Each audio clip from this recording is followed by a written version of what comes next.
Well, hello and welcome back to Critical Weight Theory, or CWT. Today we're talking about Freudian slips, those weird verbal accidents that might just be windows into what we're really thinking. Or, to borrow Freud's term, parapraxes, they're faulty functions of the mind. But to most of us, they're just funny, awkward, or a little too revealing. So let's run through a few iconic examples. Some you've possibly heard, others you might have missed. So there's a famous one by George W. Bush back in 2002.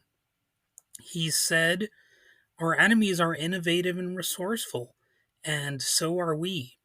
They never stop thinking about new ways to harm our country and our people, and neither do we." So it's more funny when he says it.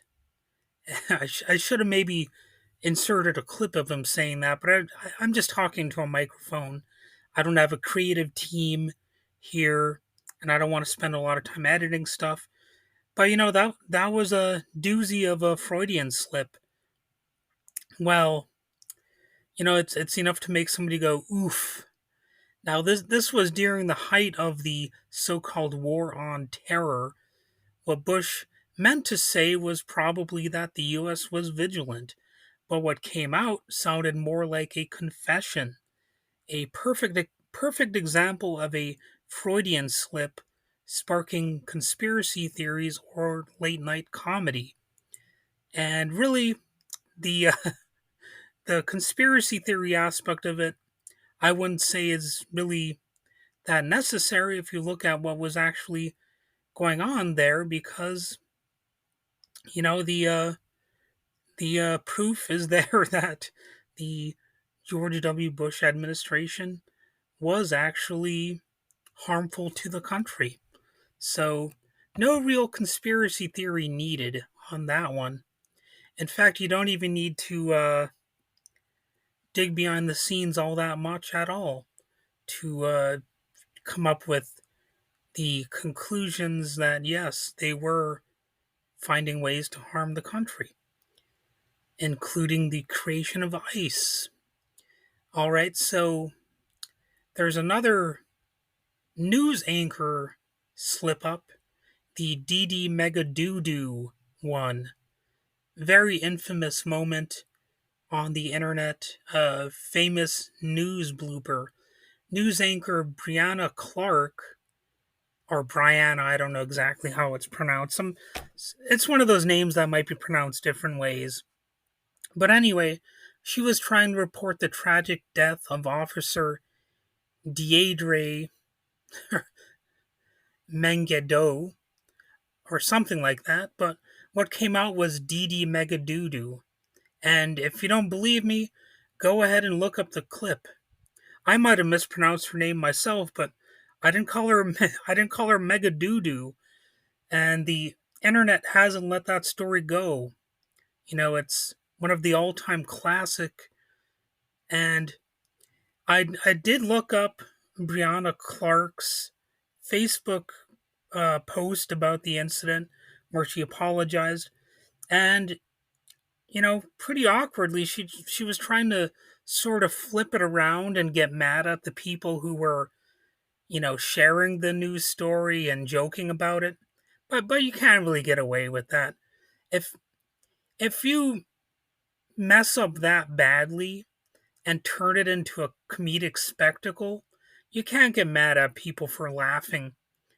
It's it's just silly. You're the one who messed up.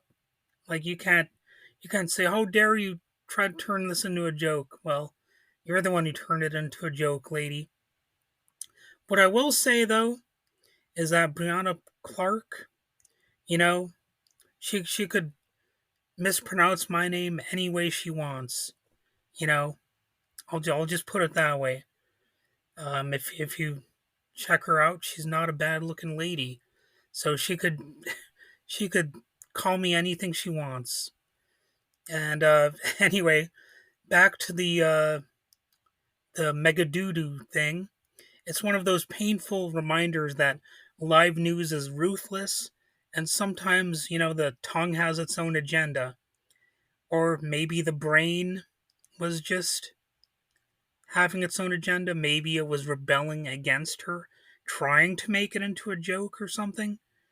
And she, you know, she really botched that one. I mean, what can you say? And there's another one, also from the Bush administration, that I'm going to mention here, from Condoleezza Rice. This was back in 2006.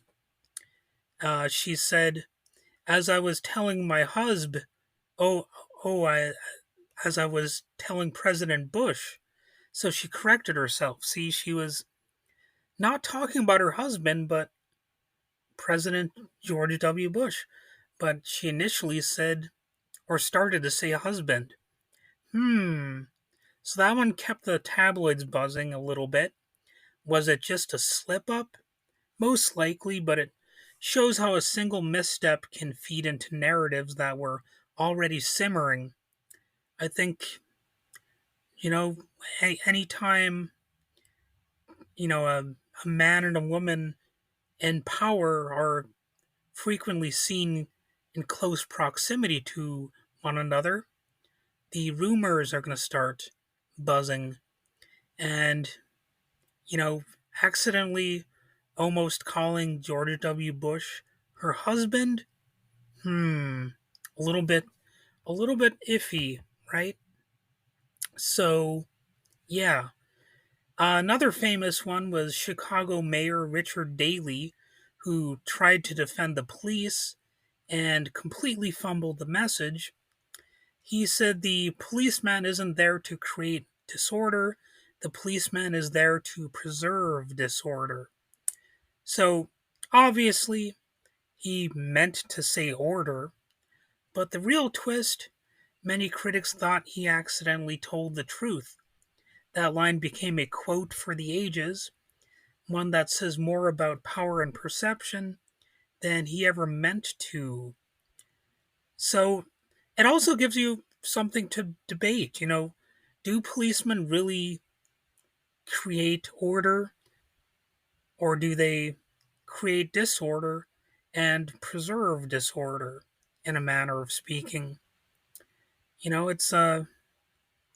It's debatable, like what exactly the role of authority is, because there are some ways in which you could say that authority plainly makes society more chaotic. You know, Once we're talking about police here, I would say that the evidence is actually reasonably strong that police chases actually create more of a public threat, a public safety threat, than if the police would just wait until a criminal had their guard down, like if they were sleeping in some seedy hotel room while they're on the lam, or if they were on the toilet. Then, hey, maybe you could stop them then. Or if they're in the shower, or any number of things. Maybe sometimes they have to go out and get groceries, or send somebody out to get groceries for them. There are definitely ways you can go after a criminal without, creating a public safety threat that police chases are known to do. And I don't remember what the actual statistics are on it, but certainly police chases do sometimes actually harm innocent bystanders. So there's a little bit of food for thought there. I got off on a little bit of a tangent there, but the point remains.